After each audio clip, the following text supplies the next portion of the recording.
하나님 말씀 같이 보시겠습니다. 로마서 6장 6절 말씀입니다. 우리의 옛사람이 그리스도와 함께 십자가에 달려 죽은 것은 죄의 몸을 멸하여서 우리가 다시는 죄의 노예가 되지 않게 하려는 것임을 우리는 압니다.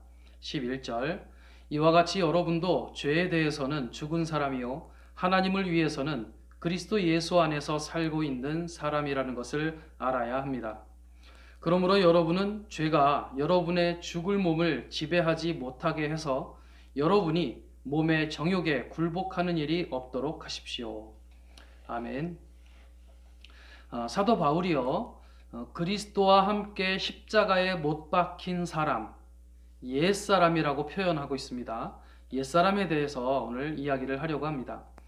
옛사람의 특징을 보면은 첫째로 자기를 위한 목적으로 인생을 살던 사람입니다. 하나님을 위해서 사는 것이 아니라 자기 자신을 위해서 사니 이기적일 수밖에 없죠. 자기에게 이익이 되는 일이면 하고 이익이 되지 않는 일이면 하지 않습니다. 자기에게 이익이 되는 사람이면 가까이 하고 그렇지 않은 사람이면 멀리합니다. 이해타산적인 사람이 될 수밖에 없는 것이죠. 돈을 벌어도 오직 자기를 위해서 벌지 남을 위해서 하나님의 영광, 하나님을 위해서 벌지 않습니다. 어떤 계획을 세운다면 그 역시도 자기 자신을 위한 계획만을 세울 뿐이죠. 자, 옛사람의 특징 두 번째는 사람마다 정도의 차이는 있겠지만은 죄를 짓고 삽니다. 분노, 회방, 폭력, 비방, 다툼, 저주, 혐오 등 이런 마음과 입과 행동으로 죄를 짓고 또 심지어는 이러한 죄에 대하여서 무감각한 사람도 적지 않습니다. 어떻게든 죄를 짓지 않으려고 저항하고 몸부림치는 사람이 많지 않아요. 이것이 우리가 예수 그리스도를 믿기 전에 가지고 있었던 우리의 옛사람인 것이죠. 하지만 예수님을 믿고 하나님의 자녀가 되면 같은 일을 하더라도 목적이 달라집니다. 나만을 위한 이기적인 목적에 근본적인 변화가 생기는 겁니다. 하나님을 위한 목적.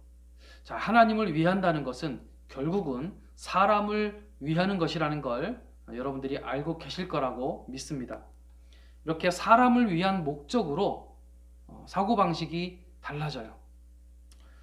죄에 대해서는 어떤 변화가 생길까요? 자, 11절 말씀에서 바울은 죄에 대해서 죽었다라는 표현을 합니다. 이 말은 죽었으니까 무엇을 할 수 없는 상태가 된 것이죠. 자, 그런데 죄에 대해서 죽었다고 말을 하고 있으니 죄를 지을 수 없는 상태가 되었다는 그런 의미입니다. 그러니까 새 사람이 된 그리스도인들은 죄를 짓지 않는 게 아니라 죄를 지을 수 없다고 말하는 것이 맞는 표현인 것이죠.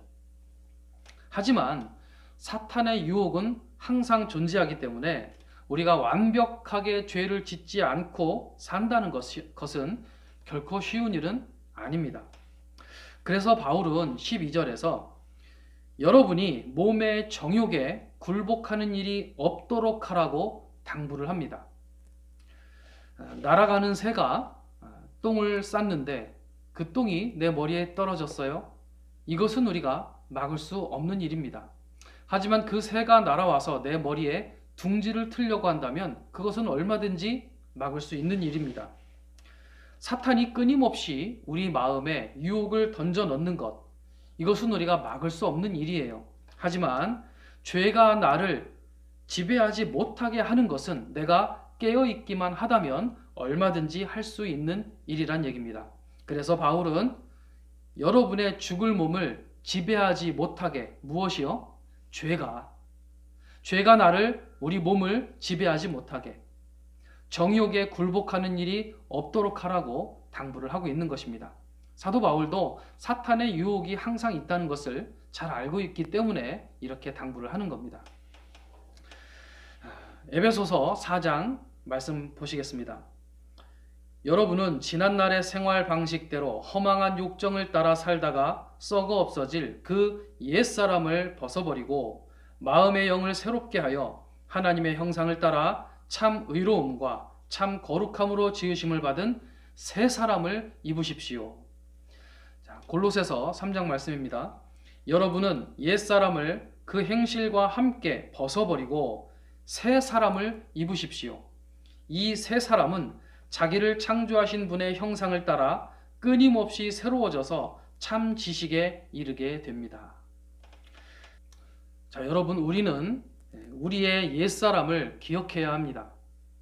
과거에 내가 어떤 죄를 지었었는지 기억해야 합니다. 하나님은 우리의 죄를 기억조차 않으신다고 하셨지만 우리는 과거에 내가 저질렀던 실수, 잘못, 죄를 짓지 않기 위해서라도 기억해야 합니다. 내가 하나님으로부터 어떤 죄를 용서받았는지 기억해야 합니다. 내가 또 어떤 죄에 특히 약한지도 알아야 합니다. 같은 실수를 하지 않기 위해서 우리는 내가 벗어버린 나의 옛사람을 기억하며 이제는 참된 의로움과 참된 거룩함으로 지으심을 받은 새 사람으로서 그 새 사람을 입고 살아가야 하는 것입니다.